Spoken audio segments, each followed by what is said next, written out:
You're listening to Last Word Radio, where you get the last word.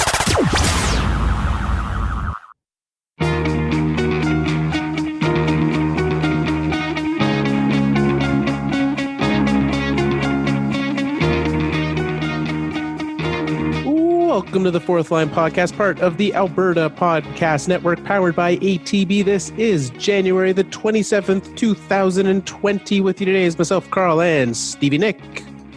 You got my name right this week. You know what? And first try. First try. We didn't even have to restart. How are you, Carl? Doing well today. Yourself? I'm good. It's Monday. It is a Monday. I did do something very interesting this weekend, which I said there was two things I needed to tell you before we started the show. I forgot the other one. This one was much less of an important thing to talk about. I think my love of queso, the nacho dip, is well known on this show. Yeah. It was make your own pizza week at my house this weekend. Okay. And I replaced the tomato sauce with queso. Brilliant. Highly recommended. That actually sounds delicious. It was good. What other toppings did you put on there? So I actually had some leftover. We went out for dinner on Friday, and I had Bure rib.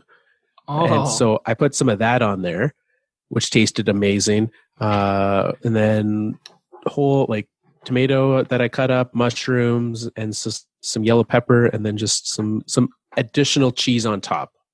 So was yours the best pizza from the oven this weekend? I actually made all of them. And so, yes, it was. Well, I thought it was make your own pizza. It was, but I did the making and my wife did the eating. Do you make your own dough?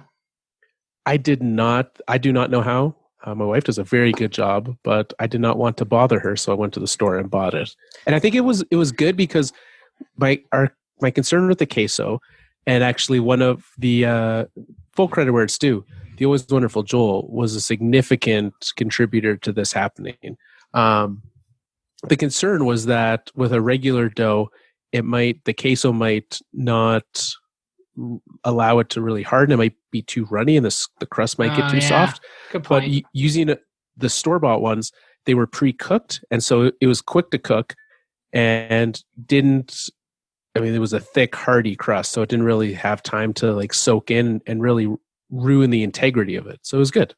It's a great idea. I commend you for the thought and the execution. It tasted fantastic. And it also, tasted great with regular tomato sauce too. So, well, there you go. I've just recently started making my own dough, and I'm obsessed with making pizzas now. Yeah, I'm not a good baker. I can do muffins, but I've never been one to be good with anything else. Have you ever put queso in your muffins? No, I've never really gone for a salty muffin. Well, but now you got me thinking. Queso on everything. Got it. You know what? It's not a bad way to go. On a different note, we want to kind of touch on, as we get started in the show, lots happened in the NHL in the last 2 days. I guess not 2 days. Today's Monday. Yesterday, nothing happened in the NHL.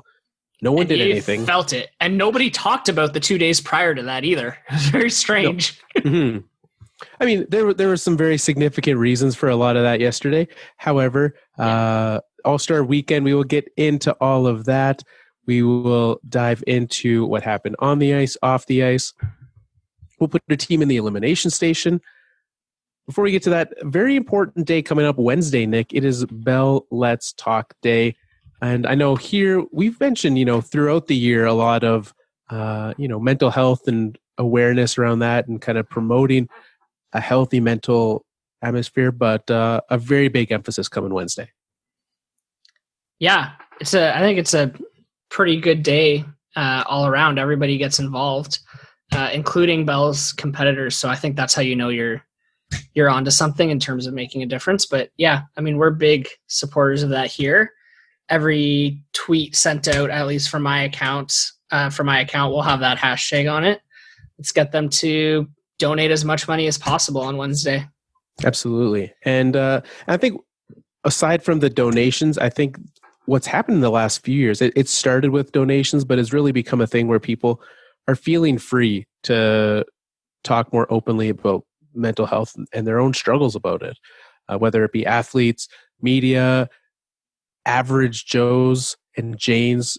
And I love that, being able to feel comfortable and create that environment where people do. And it's really has started some great conversations. Yeah, totally agree. And I think I've actually noticed it kind of uptick throughout the year too, not just on that day. Absolutely. Which is kind of cool. Yeah. And I think, this weekend, especially yesterday, was a tough weekend in the sports community with the passing of Kobe in the crash. And so I think it's timely. There's a lot of people who had took it hard, and every right to do that. But it'll be good to have something to lift us up come Wednesday. Totally agree. All right. Well, let's get to one thing that we like to do is make sure that we provide, some fun alongside the serious. So let's make sure we get to that, Nick. The All-Star game. Was it fun? I mean, the women's game was fun. So let's start there. Combined, what did we watch of All-Star Weekend? Okay. Because so you didn't watch any of the Friday night stuff, right? I watched zero of that. I saw some highlights on Saturday. So Friday night, it was on the TV in my apartment. I was playing video games. My wife was like making food, so we weren't really paying attention, but it was on. So I was half watching. And the only thing that was truly like we were on the couch watching was the 3-on-3 women's game Friday night. Yeah, and it seemed like from everyone that was the hit. Yeah, I think so. I mean, there were stakes attached to that game. Right. So what were the stakes? I think exposure to those players, to that game. I think that for the women in that game, I think that they need the NHL, and they're going to need that powerhouse. So they want to put on a show to show the NHL, look what we can do for you. And it was absolutely the best content of the weekend. Easily. Not just from Friday night. I mean, if you watch the game on Saturday night, that was much better, much more competitive, and a ton of fun. And I agree, that's definitely part of the reason, right? I was thinking about this on the ride home, and we'll kind of touch on this, I guess, now, because Gary Bettman talked about it as well, right? The role that the NHL would play with creation of a women's league. And he was very hesitant to really get into the details of it. He said, we're trying to do as much as we can to do, to create these opportunities. And when asked about creating a league, he talked a lot about like legalese and antitrust, and I fully do not understand how that has anything to do with it, but I'm sure it does. So, well, I mean, it's interesting what the league says, looking at what they say and then what they do, because putting the women on Showcase as pretty much the main event Friday night in one of the NHL's biggest events throughout the year, and putting the NHL crest on the front of their jerseys while they played, I think is it's quite the statement. See, here's the other thing that made me think about it, is that if the NHL were to involve themselves in a league and were to give the players, a quality salary, I know that's a lot of what they've been fighting for the most. Mm-hmm. And if you turn and look towards what I think is the most successful women's league in North America, the WNBA, mm-hmm. that is something where the NBA itself puts up a significant amount of money towards it. Yep. At a loss every year. Yep. The NHL, up until this point, has done very little that didn't also benefit them. Like in having the women have their game on Friday night, more people tuned in, people liked it. It gave them something to enjoy and be excited about. with something fresh and cost them nothing. Yeah. And so we look at the NHL and what they're doing, and they're like, yeah, we want to help promote the league without having to give anything up. And I think the NHL can say as much as they want about how important it is to them to support the women's game and help grow it and et cetera, but I haven't seen anything where they're doing it, actually making a sacrifice on their part that will, grow that game. I mean, the NHL looks out for number one. We've known that for, don't you think it's kind of similar with the Olympics? It's inconvenient for them. Absolutely. They don't want to participate. Yeah. It costs them money.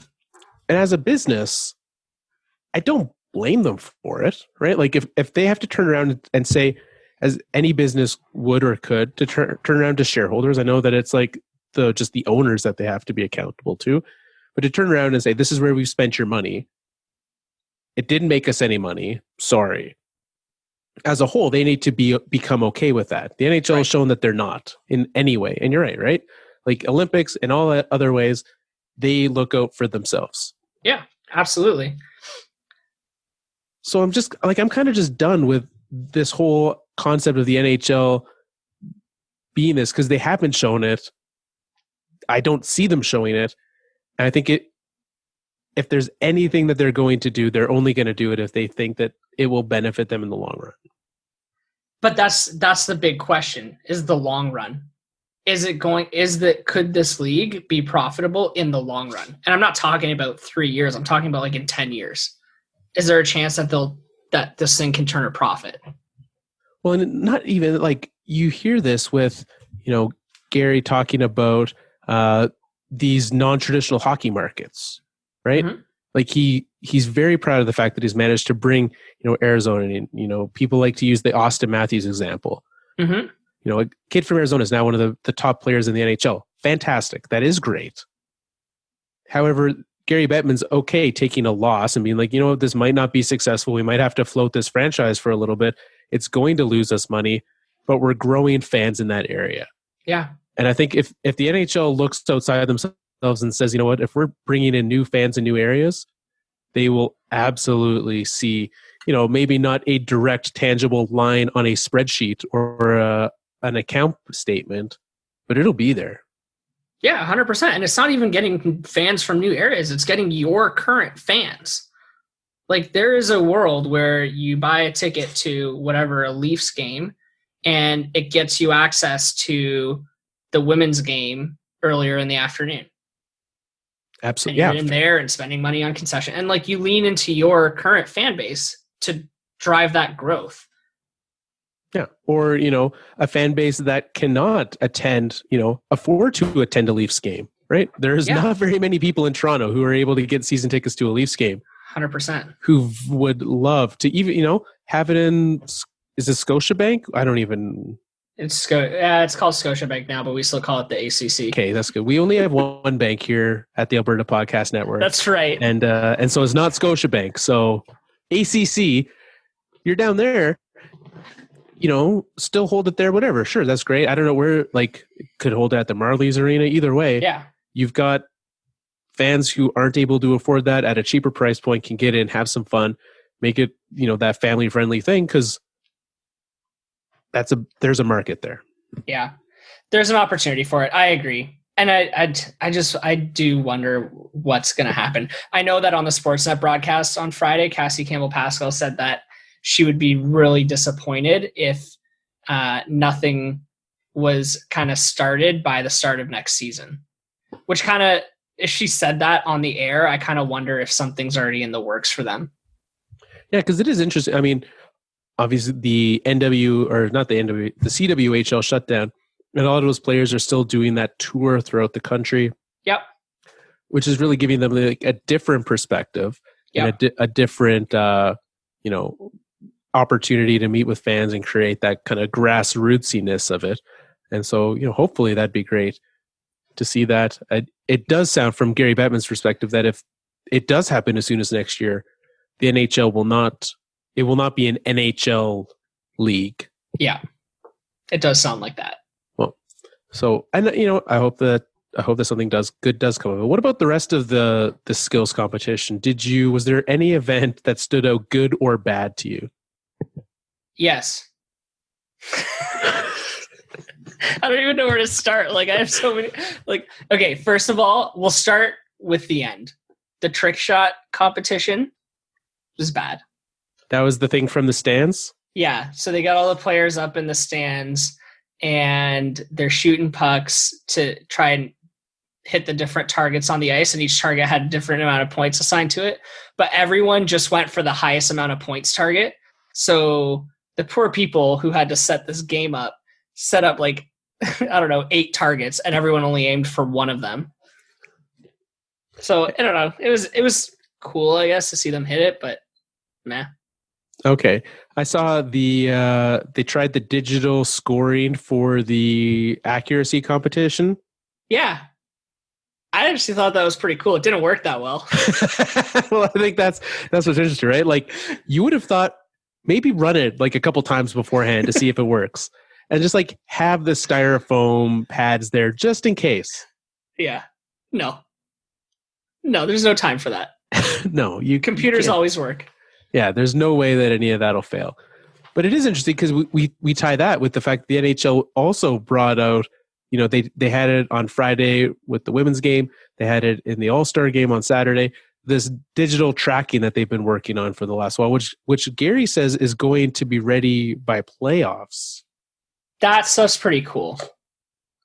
I like the stuff where like you can make their names pop up on the screen and show how fast the puck's moving to give you a sense of how fast everything's moving on the ice. The puck tracking, I don't know who thought it was a good idea to put the little black streak behind the puck or why we needed to bring that back. That was awful. Like, we tried that 20 years ago or 10 years ago or however long it was. Nobody liked it. But now it's advanced. We've learned, Nick. No, now, we don't. Now it's... You can see it. And okay, back in those old days with the pixels, I get it. You maybe have a hard time following the puck. Now it's like 4K Ultra HD. You can see the puck. Yeah. You don't need help seeing the puck. I'm with you on that. As a numbers nerd, I'm very interested to see how available these numbers get, or even internally what teams are going to do with it. Because you're looking at. I saw some folks talking about player placement. Mm-hmm.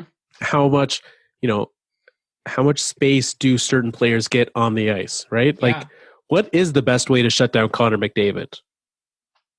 If you're looking at the numbers, all right, on every breakaway he has, here's how much space we're giving him, and he scores when it's, more than a foot, which is probably true. So you can coach in that area, which it's going to affect coaching, it's going to affect strategies. It's going to be cool. My question is how much of that is going to be made available to the public? Yeah. Right? Like, how much are they going to post on their website? Not that you'd be able to find it on their website anyways, because it's an awful website.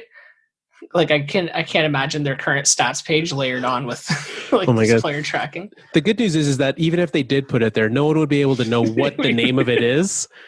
They'd be like, well, I just want to find Corsi. We don't call it that. Sorry. It's true. Where are the goalies on this thing? It's a separate drop-down menu. I don't know. I hope they make it all public. I doubt that they will, but... Yeah, it'd be fun. Or even some, right? Do some of that. Nonetheless, it will be good. And if it's available come playoffs, I don't think it's a bad thing to start having this available, because if you can say how accurate it is and finding out how accurate it is and starting to use it.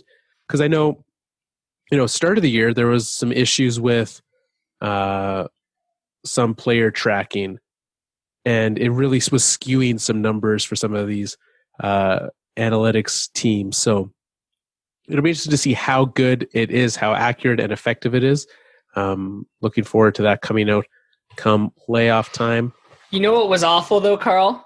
The boards. Oh my goodness. So bad. Did they have those during the game on Saturday? Yeah. Oh my God. Why do you need to, I think it's such a cool piece of technology, but why do we need to abuse it?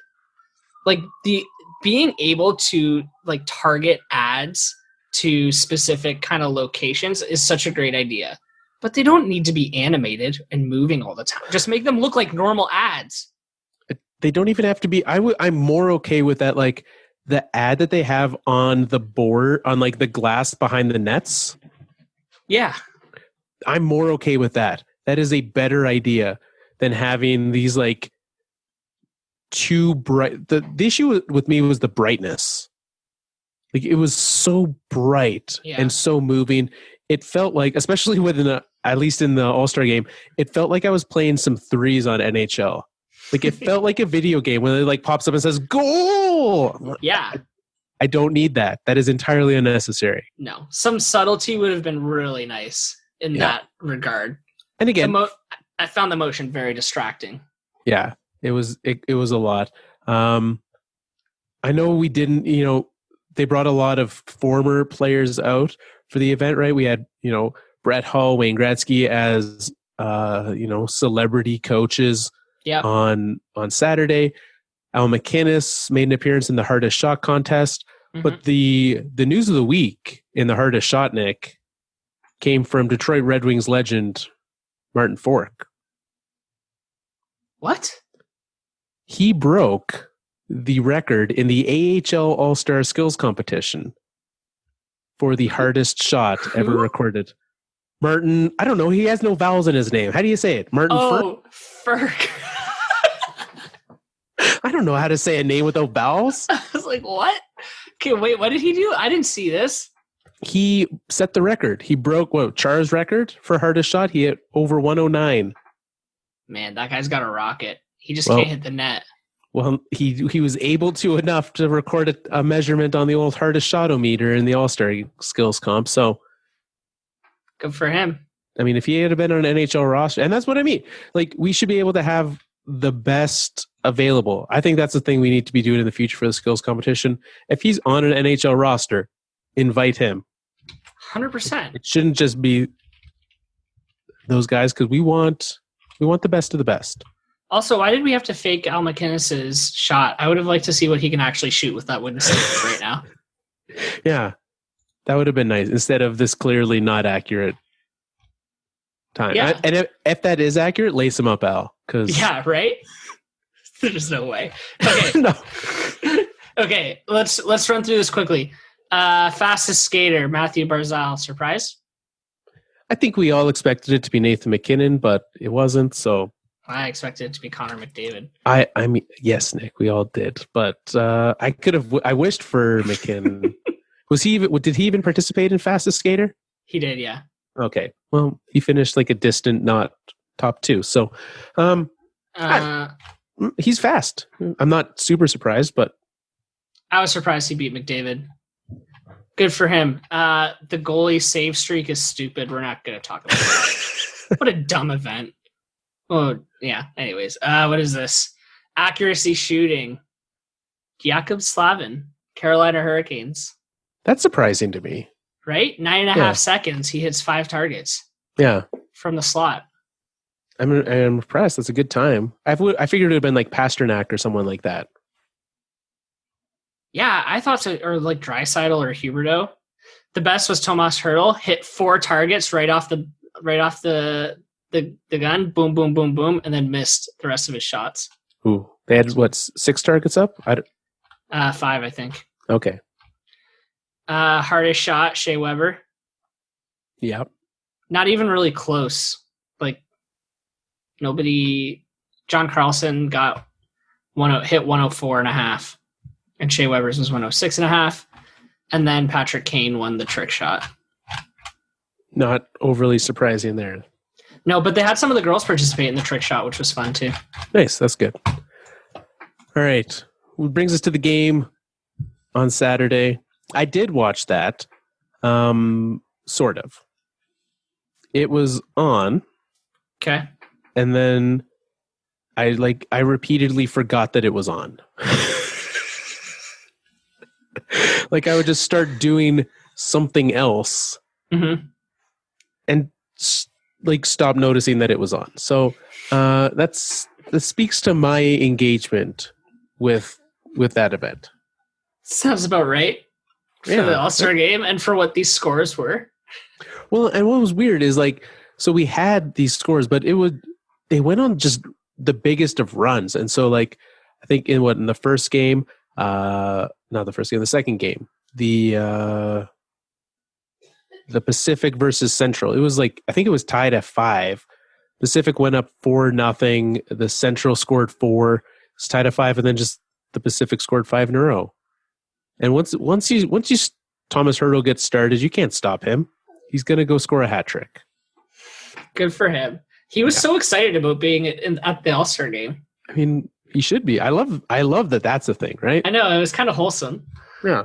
On the flip side, like seeing, I mean, I know that everyone wants to create controversy where it is, but seeing Matthew Tkachuk playing with Draisaitl and McDavid, Rick Tocchet is just causing trouble, and I appreciate all of it. He played them together? Yeah. On the first goal, it was a Draisaitl goal, came from Tkachuk. Amazing. Good for him. Yeah, absolutely. So the games just weren't, like, the teams didn't care. It was incredibly disappointing. And I can't think of a way to fix it. I'm not sure there is. They never care. It's like this every year. Like there was what, the first year they went to 3-on-3, everyone was like, yeah, this is great, let's do this. And they tried and they cared. Yeah. But I get the fact that like the goalies don't try. No goalie wants to get hurt in an All-Star game. No. I support them not trying. You know what, maybe just play 4-on-4, but the goalies have to still play. Yeah. Do that. I don't know. It's just, it is what it is. They could invite actual all-stars and not do this like one person from every team thing. They did invite them. It's just that some of them still just didn't come. It was nice that Austin Matthews didn't play, but at least showed up. Yeah, he didn't want to take that game suspension. No, and you know what? He got that mustache. He'd gotten some nice suits. Had to show them off. His mustache has got to go. As someone who's had a mustache for years, I can tell you that it needs some work. It needs a little bit of work. Yeah. Yeah. But you know what I learned today? The prize is $1 million for winning, and they have to split it between all the players. So they got what, like 50 grand, 60 grand? It's not a lot. I mean, It's a lot for people like you and me, but right. It's like our annual salaries. Yeah, exactly. Or pocket change. One of the two. Oh man. Do the coaches get any of that? I would hope so. I would hope like the trainers get a bunch of it. I would hope so. What else happened? Speaking of coaches, who got fired this week? No one. We didn't have any games. So what? Yeah. It was a nice week off. No, the coach of the Metro division didn't get fired for losing that game. No, they didn't fire Craig Berube in St. Louis for falling apart in his game. That would have been something. But what we did have, Gary Bettman talked about some more things. Olympics, obviously a big hot button issue, and really dug in his heels on this one. He said, like, previously they'd had conversations with the IOC and they are the IAHF, not the IOC, IAHF in regards to it. And he said, you know, they set their timeline before, and we didn't decide anything by their timeline, and nothing happened. And so they've set another timeline, and we'll just let them know when we know. They're going to go. I think they're going to go. See, I don't think they are going to go. I think that they're just going to do their thing and continue to not. If they were going to go, they'd say that they're going. Well, not if you want to get the best possible deal out of it. Because, okay, so here's the other thing. This Renee, the president of the IHF, is he not retiring this summer? Perhaps. I can't remember his last name. Renee Fassel? Yeah. Yeah. Well, that could, if true, a good lasting legacy. Yeah. Well, right? I wonder what that means for a new person coming in, if they can do better. Maybe. If you had to guess, what do you think his actual occupation is. Rene Fazel? Yeah. It's not president of the IIHF? No, he has another job. Are you serious? Is he a lawyer? He is Dr. Rene Fazel. What kind of doctor do you think he is? Is he an eye doctor? He is a dentist. Come on. Very, very serious. And this is actually one of the ways that he first got involved with the IOC.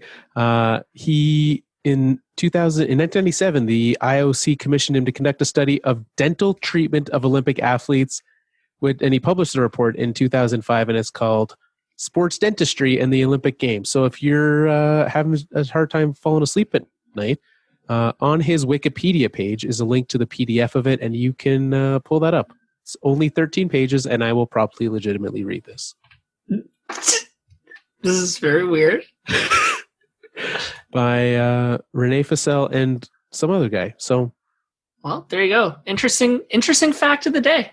Yeah. Glad I brought that guy's name up. Thank you, Nick. We all learned something today. So you think they're going? Is that what we were talking about? I think they're going. I've always said, even before the last one, I was like, they're going back because it's China. Yeah, that's true. The one last thing that they talked about, CBA, Gary, they said that the Players Association has taken a bit of a deep breath, and they think it's more because they're doing their meetings with the teams. And so he expects in the next couple months that things will pick up and we'll see some movement in that regard. So it sounds like the lack of CBA news is just, regrouping, not stalemate. Yeah, they got time. They got time to figure it out. It's just when Gary Bettman gives a press conference, you got to ask him about the CBA. Which do you think is more likely, Olympics or not a lockout? Which is going to be more likely? Olympics. Interesting. I think not a lockout, but I also don't think they go to the Olympics. So, and I do think they go to the Olympics.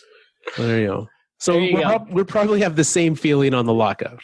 Yeah, probably. It's what, 75% chance no lockout? Yeah, I think it's pretty high right now. Yeah, I feel pretty good. This is the best I've ever felt. Like they're good for next year, right? Correct. Yeah. It's the year after that's on the line now? Yeah. Yeah. And the year after will be Seattle's first year in the league, right? Correct. Yeah. 2021? Yeah. Yeah. They're not gonna lock out for Seattle's first year. No, hardly. Interesting though, how many dental surgeries are needed after the Olympics. It is a lot. What are you? Are you still looking at that? Yeah, I'm. Okay, like it looks like here there is like what 5% of athletes have some sort of dental problem from the Olympics. Like during the event, total athletes, or are we talking about hockey specifically? Total athletes. That seems high. That does seem pretty high. Yeah. Interesting. Well, check it out. It's time for the Elimination Station.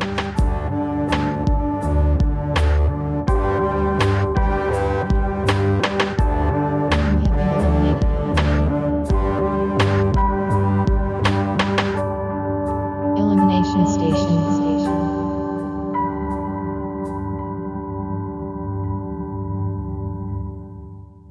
The Elimination Station is powered by Park Power. ParkPower.ca is your place for all things power. And do you realize, Nick, how much power the Elimination Station takes? I don't, Carl. Well, it's big. The power bills that we're getting are much smaller thanks to Park Power. So if you were to, because you know what, it takes a lot to eliminate a team from the playoffs. It's not easy. So every week we do it. Thanks to Park Power. Head on over there and you can get your utilities. In Alberta, you get to pick where you select your utilities from. Park Power makes it easy to switch. Or if you are a first-time homeowner just moving out and you're looking for utilities, starting with them is just as easy. head on over at parkpower.ca is your place to go. Nick, every week we eliminate a team from playoff contention and find the solutions to fix them. This is the most nervous I have ever been for an elimination station. Really? Oh yeah, I feel zero confidence about almost every team available.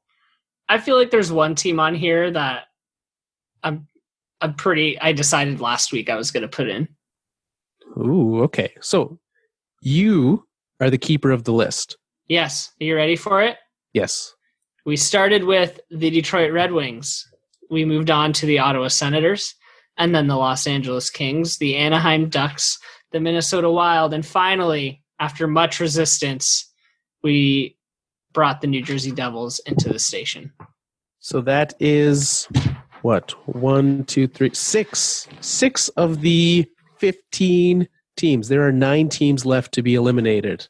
Ooh. Well, we'll let you start. You had your idea. Who is it? The Montreal Canadiens. Make your case. Oh, I was not ready. Okay. Why did I think that Okay, I was just going to be able to get away with it? Here's the question I have for you right now. The Montreal Canadiens currently have 50 games played. Yep. They have 5 more points than the San Jose Sharks. Why are you more confident in the Canadiens than the Sharks? Because I think that the Sharks' biggest problem, if it goes on a hot streak, they're in a much better position than the Canadiens are. I think the Canadiens have more problems than the Sharks do. Because the Sharks' biggest problem is goaltending. Correct. And the Canadiens' biggest problem is lack of star power. Yeah, lack of a lot. Yeah. But here's what's interesting. So, if you had to guess how many goals more the Sharks have scored than the Canadiens this year, what would you predict? How many more goals that they've scored? How many more goals have the Sharks scored than the Canadiens? I'm going to try and not go back to the tab with the answer on it. Okay. I will say 5. The Montreal Canadiens have outscored the San Jose Sharks by 25. It's pretty good. So, the Sharks let in more goals. They score less goals. I don't think either of them are making the playoffs. I don't think either of them are making it either. So we'll go with your Canadiens for today. We'll give you this one. I didn't even have to fight for that. Well, you didn't seem like you were going to be putting up much of a fight, and I didn't want to just... I was ready to cave. Okay. I should have... We both were very ready to end it much sooner than either of us thought. So there's not that much power in the elimination station today. I'll have to call our friends over at Park Power, get a little bit more in there. I don't know. Fine. I will push back. So for the Sharks to finish with 95 points, they need a 125 point pace the rest of the way. When you're scoring, a significant amount of goals less than a team that we both agreed has no scoring threat offensively. Mm-hmm. Well, they do have Kovalchuk. Has no scoring threat offensively. I just don't. There's nothing about this team that makes me, this Sharks team, at this point in time, that makes me in any way scared. Yeah, well, I don't know. I agree with you. I think the Sharks have a little more, I guess, playoff experience. I don't know. That's all I got. Until they fire interim coach and bring in Gerard Gallant, and they just do the Gallant de Bure swap, then I'll be excited.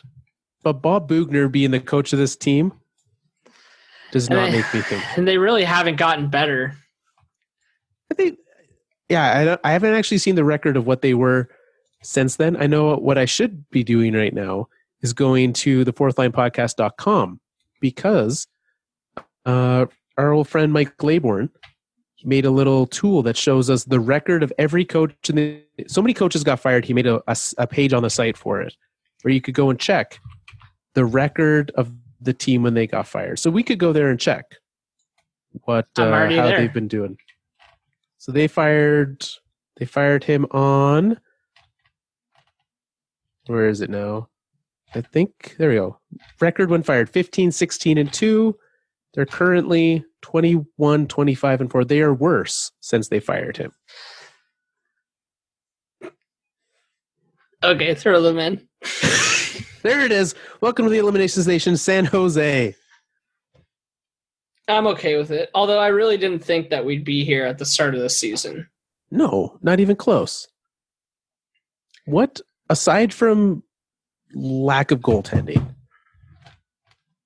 is it literally just like the fact that Joe Pavelski is gone and he was that big of a piece of this team?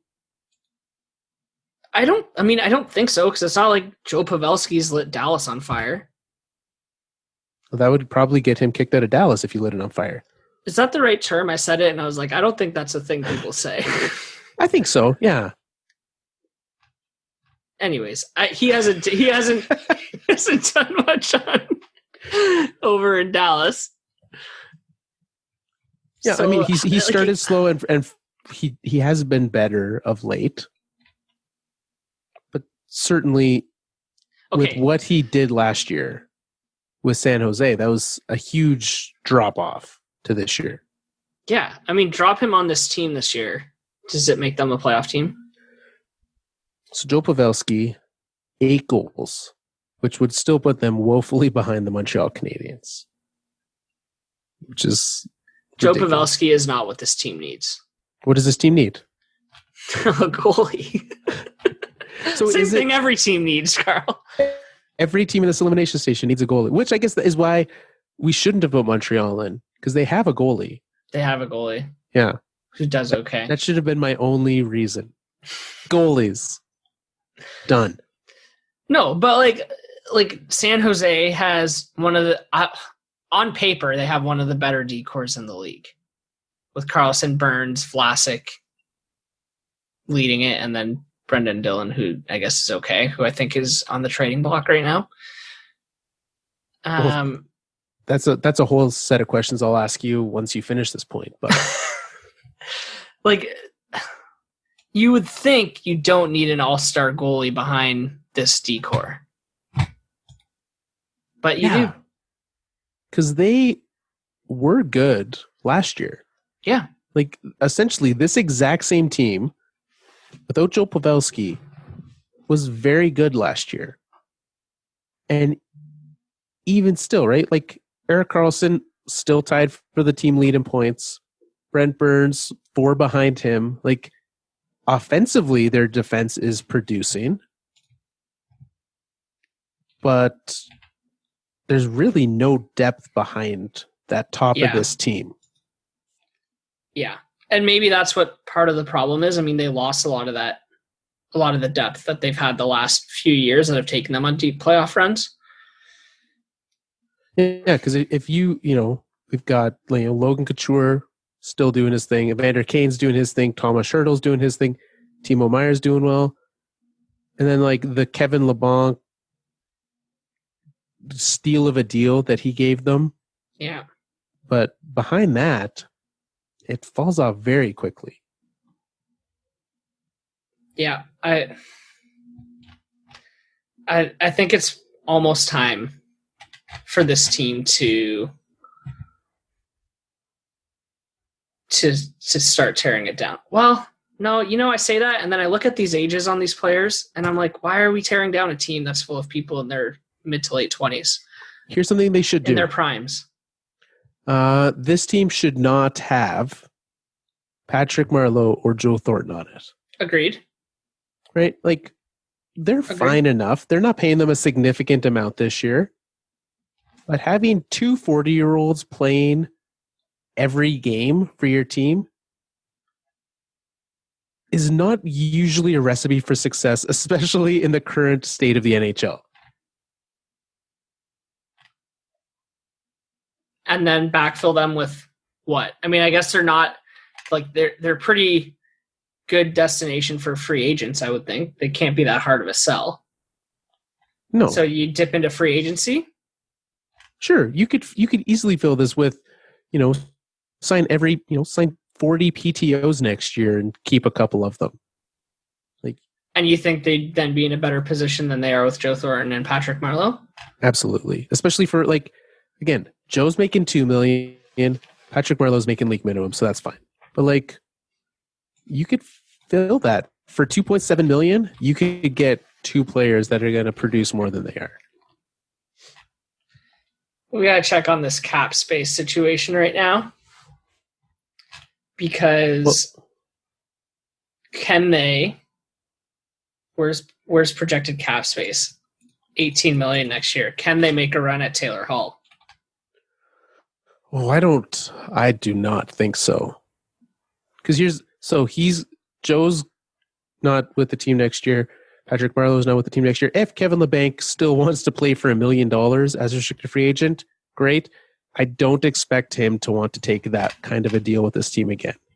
I doubt it. Because he said, I will take a discount so that we can keep winning, and they didn't. Yeah, that's not working out too well.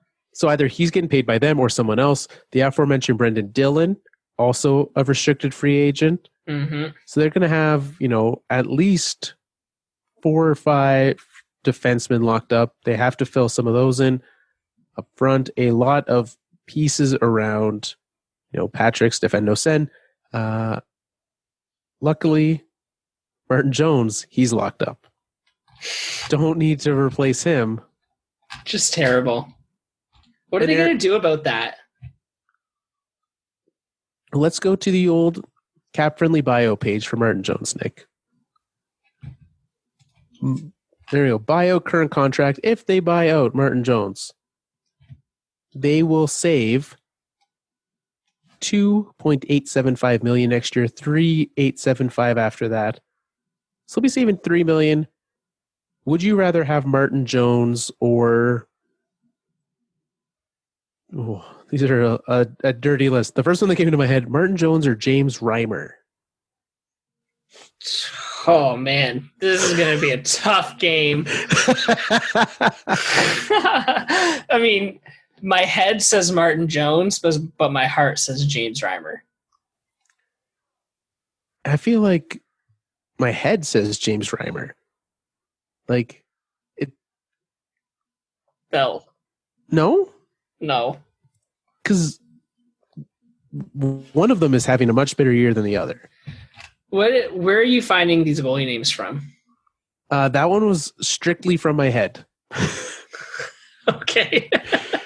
I thought, which goalie's making $3 million-ish? Essentially, the amount that you would not have to pay. Martin Jones or Anton Khudobin, someone on Twitter mentioned as a potential goalie for last week's Elimination Station team, the New Jersey Devils. But if every Elimination Station team needs a goalie, Anton Khudobin or Martin Jones? Probably Anton Khudobin. Actually, definitely. You take Martin Jones? I would take Khudobin, especially on if you're buying him out and you're getting, Khudobin's 33. He'll be 34 by the time it rolls around next year. That'll be a shorter deal, safer, more flexibility. Yes, certainly Martin Jones. Yeah. Or Anton Khudobin, rather. I don't know, Devin Dubnyk. His deal's ending in Minnesota. Probably Devin Dubnyk.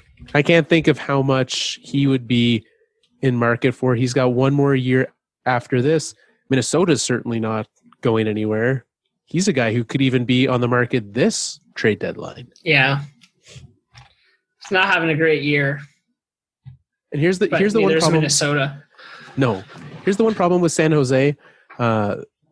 They've already traded a lot of assets away to do things like get Erik Karlsson. Yeah.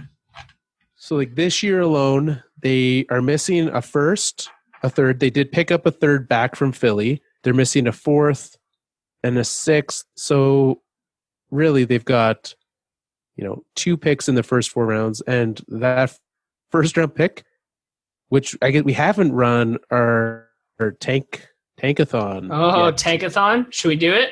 Let's figure it out.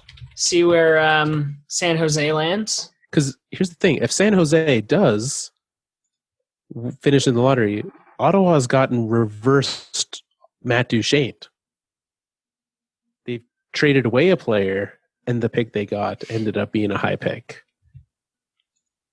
There you go. Okay, let's see where it lands. Da-da-da-da-da-da. Ottawa gets first overall pick. Like their own pick. Yeah. Okay. Yeah, and then Anaheim, and then New Jersey. So San Jose would be picking Sixth.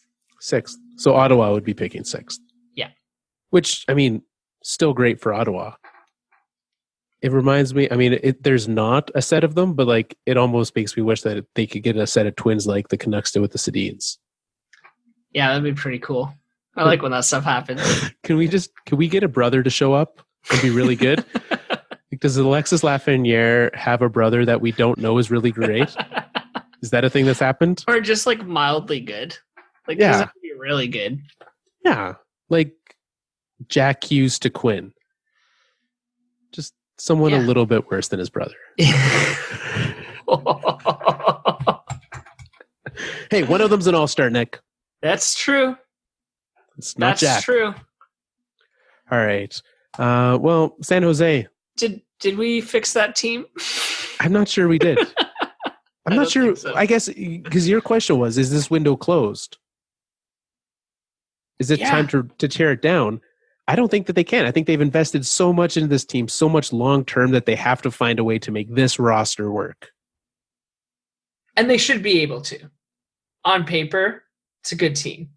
Here's what you need to do. You need to not have Bob Bugner anywhere near this roster next year. Yeah, I was just thinking about that. Is he interim or not interim? He is interim. Okay, that's good. You've got Bob Bugner as the coach there. I mean, and even if he's not interim, he is. Right? Like, I like that wink, though.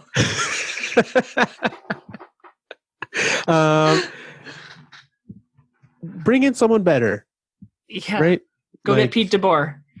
He's available. If only there was a coach like Pete DeBoer out there, the teams would be ready to snap up. Or, anyone else. Peter Laviolette. Yeah. Bring him in. He's good. Gerard Gallant. He's, just don't. The old coach swap. Has there been, I mean, what? The Rangers and the Canucks did it with Torts and Vigneault a couple years ago. Did that happen the same year? I want to say yes. I kind of want to say yes, too. Is there any others that stand out to you of a coach swap? No, I don't think so. No. Especially an in-division coach swap. Yeah. After playing in the playoffs just last year. There's got to be a little bit of awkwardness there. Yeah. Pete walks in on that last day. It's like, yeah, I know how bad this penalty kill is. Yeah. I've seen it firsthand. Let's fix it.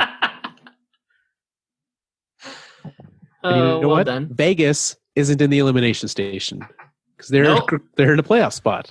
Yep.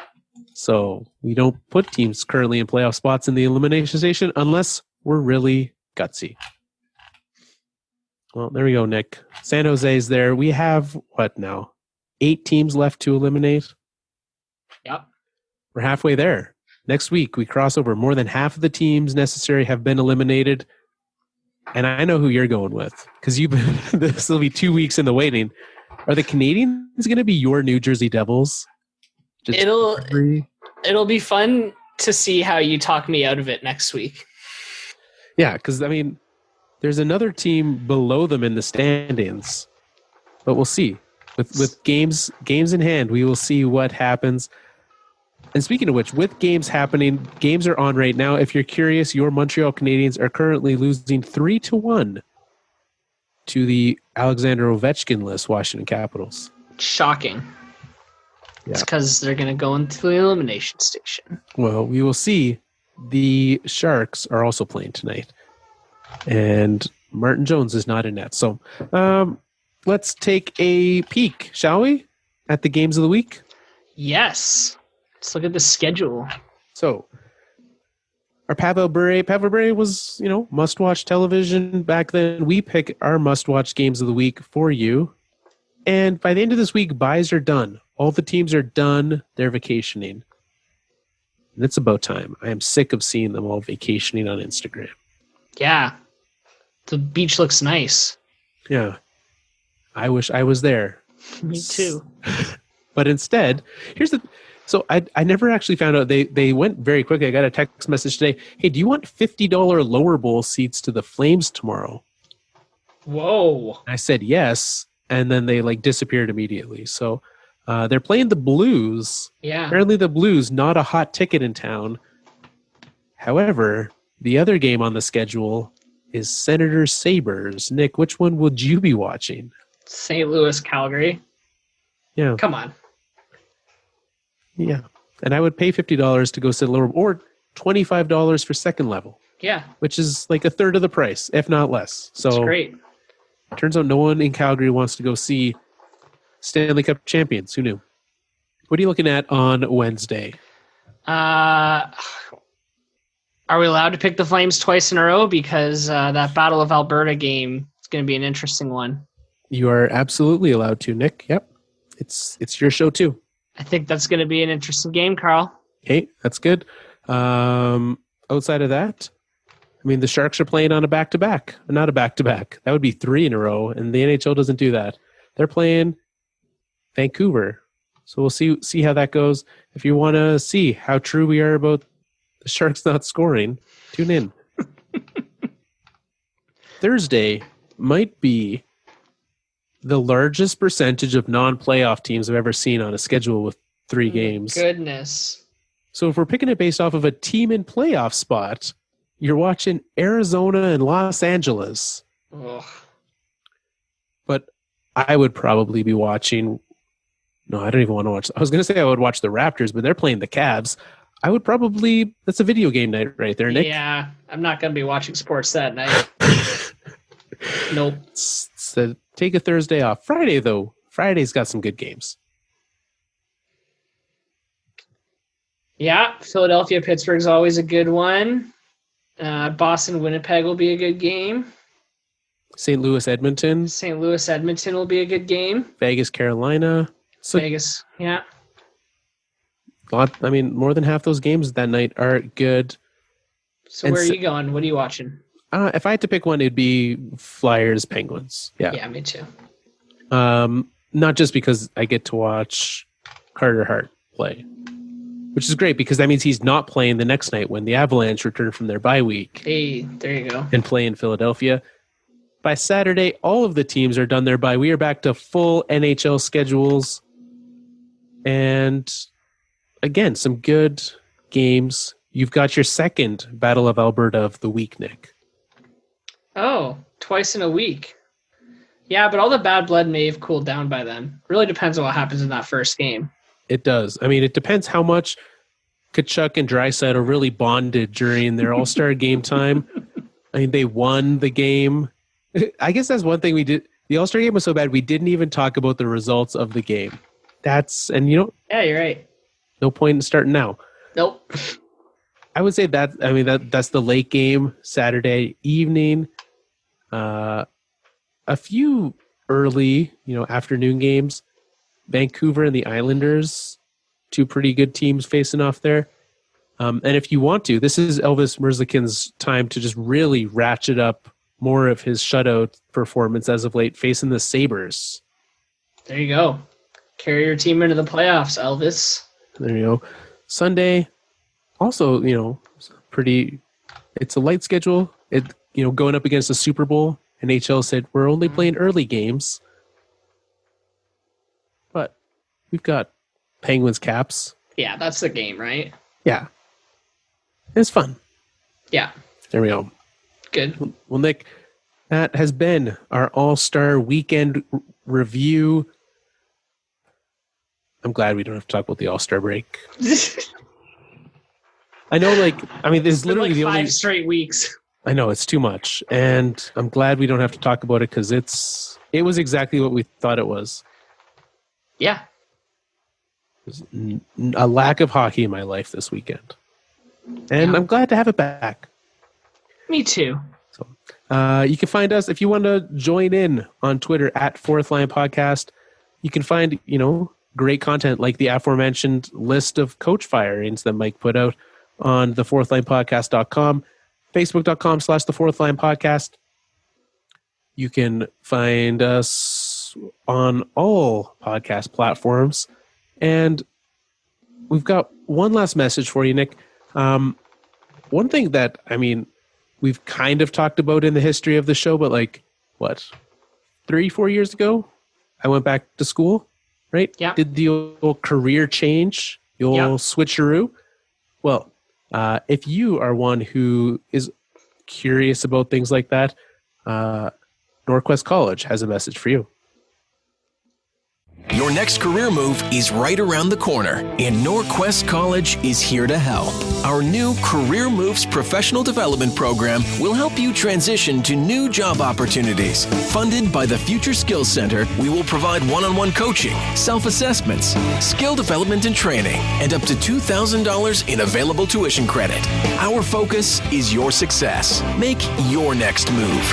Apply today at norquest.ca/career moves. And, if you're ever interested in that, certainly a good place to go check out, and especially if you're in Alberta. So head on over there. Nick, we will be back next week with actual real hockey to talk about. Hockey content. Until then, it's time for us to wrap up another Fourth Line show. I know what you're thinking. You don't want us to go say goodbye to the All-Star game. If we talked about it again, I think Carl would go insane.